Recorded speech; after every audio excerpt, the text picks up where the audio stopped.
గమనించుంటారు. అంటే అది లీక్ లాగా గవర్నమెంట్ ఆఫ్ ఆంధ్రప్రదేశ్ ఇచ్చింది. ఏమని దీన్ని పునఃసమీక్షిస్తాం, పునరాలోచిస్తాం. మొదట ముఖ్యమంత్రి మాట పునఃసమీక్షిస్తాం, తర్వాత ఆయన పయ్యావుల కేశవ్ గారి మాట. మళ్ళీ నిన్న కూడా పునఃసమీక్షిస్తూనే ఒకవేళ దీన్ని వైలేట్ చేస్తే 2100 రూపాయలు పెనాల్టీ కట్టాలి. అంటే పెనాల్టీ కట్టాలి కాబట్టి మీరు అగ్రిమెంట్ ని కంటిన్యూ చేస్తారా? Sir Payyavula Keshav is the warrior against agreement with Adani. ఇప్పుడు ఆయన ఇప్పటి వరకు ఒక్కసారి కూడా మాట్లాడలేదు. ఆర్థిక మంత్రి, వివరాలు తెలిసిన వ్యక్తి, చెప్పాల్సిన వ్యక్తి ఆయన. రెండోది మీరు అంటున్నారు పునఃసమీక్ష చేయడానికి ముందు డిసెంబర్ 28 వరకు ఈ ఒప్పందానికి పొడిగింపు కూడా ఇచ్చారు. వాళ్ళు అదానీలు వాళ్ళు జగన్తో అన్ని ఒప్పందాలు లాలూచీలు ఏమున్నా వాళ్ళు చెప్పిన తేదీకి వాళ్ళు విద్యుత్ సరఫరా చేయలేదు.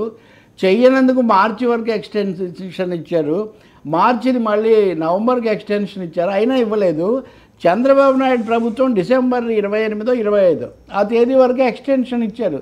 ఏంటిది? ఒకవైపునేమో దేశము ప్రపంచము ఈ అంశం మీద బుర్ర పగల కొట్టుకుని ఉంటే దాని మీద ఇన్ని వార్తలు ఇచ్చి ఇన్ని ప్రకంపనలు. ఇప్పుడు ఈరోజు భూకంపం ఏం చేస్తారు సార్? అంటే నాకు తెలియక అవుట్ ఆఫ్ ఇన్నోసెన్స్ అడుగుతాను. సౌత్ బ్లాక్ నుంచి ఇన్స్ట్రక్షన్స్ వస్తే ఏం చేయగలరు స్టేట్ గవర్నమెంట్? చెప్పండి. సౌత్ బ్లాక్ అంటే మీరు అనేది ఢిల్లీ మోదీ సర్కార్ నుంచి నేరుగా వాళ్ళకి ఆదేశాలు వస్తున్నాయి. వస్తున్నప్పుడు ఇంకా ఆర్టిఫిషియల్ హైప్ ఎందుకు సృష్టించడం? ఇప్పుడు this will happen, it will take its normal course. మేము చట్టబద్ధంగా సార్ సినిమా క్లైమాక్స్ మనకి తెలుసు, అలాగనే 5 నిమిషాల్లో సినిమా పూర్తి చేయలేం కదా, 3 గంటలు నడిపించాలిగా. అదే జరుగుతుంది. సినిమా షూటింగ్ పవన్ కళ్యాణ్ గారు ఇప్పుడు రాత్రిపూట చేస్తున్నారు, పొద్దున మాట్లాడుకుంటూ. ఇది ఐ థింక్ ఈ setting new record. I wrong అని కూడా నేను చెప్పను. రెండు పార్శ్వాలని ఆయన సమగ్రంగా అది చాలా అరుదైన రికార్డ్ అది. ఎందుకంటే అంతకుముందు ఎన్టీఆర్ చేశారు. చేశాడంటే రామారావు గారు విశ్వామిత్రుడి వేషంలో ఫైళ్ళ మీద సంతకాలు పెట్టడం ఇవన్నీ కొంచెం ప్రజలకు కొంచెం ఇబ్బంది కలిగించాయి.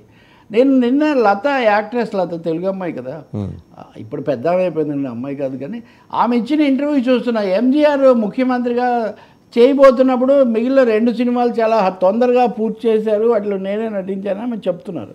పవన్ కళ్యాణ్ కూడా హరిహర వీరమ్మలు అయినా ఒరిజినల్ గుండా ఓజీ అయినా ఫినిష్ చేయాలి. ఎందుకంటే మధ్యలో ఇంకోటి, ఒక డాక్టర్ ఇంజెక్షన్ చేసినప్పుడు, ఒక ఇంజనీర్ తన ప్లాన్స్ చూసినప్పుడు ఒక యాక్టర్ చేయకూడదు అనేది ఏమీ లేదు. అదేమి తప్పు కాదు.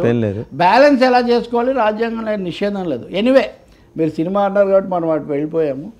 అది ఒక ఇంట్రెస్టింగ్ థింగ్. ఇంతవరకు దేశంలో ఎప్పుడు అంత కీలక పదవిలో ఉన్న ఒక వ్యక్తి 2 ఏకకాలంలో చేయడం అనేది జరగలేదు. ఈరోజు టైమ్స్లో స్టోరీ కూడా రాశారు. అదే actor in the morning, I mean actor in the night and leader in the morning అనే పద్ధతిలో ఏం జరుగుతున్నది. ఈ మధ్యలో ఆయన సృష్టించిన ఒక సన్నివేశం ఏ సినిమా కంటే ఎక్కువ కలెక్షన్ అన్నట్టుగా ఈ కాకినాడ రేవు సన్నివేశానికి క్లైమాక్స్ అంటే కూడా ఆయనే చెప్పాలి. ఓజీ కోసం అని చెప్పి షూట్ చేశారని ఒక మాట కూడా వచ్చింది. ఇంకా అది ఓకే, కొన్ని మరి వైల్డ్ కావచ్చు, వైల్డ్గా వచ్చి ఉండొచ్చు కొన్ని. కానీ element of drama, element of cinematic touch అనేది పెరుగుతుంది రాజకీయాల్లో. అంతవరకు మనం చెప్పక తప్పదు. మరో సబ్జెక్ట్లోకి వెళ్ళేసరికి కాదు.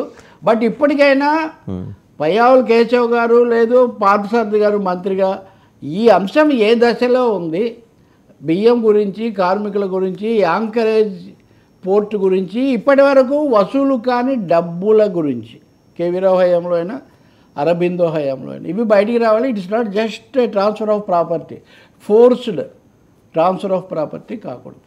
రైట్. మహారాష్ట్ర ఎపిసోడ్ 10 రోజుల నుంచి చూస్తున్నాం సార్. అలాగా రుతురాగా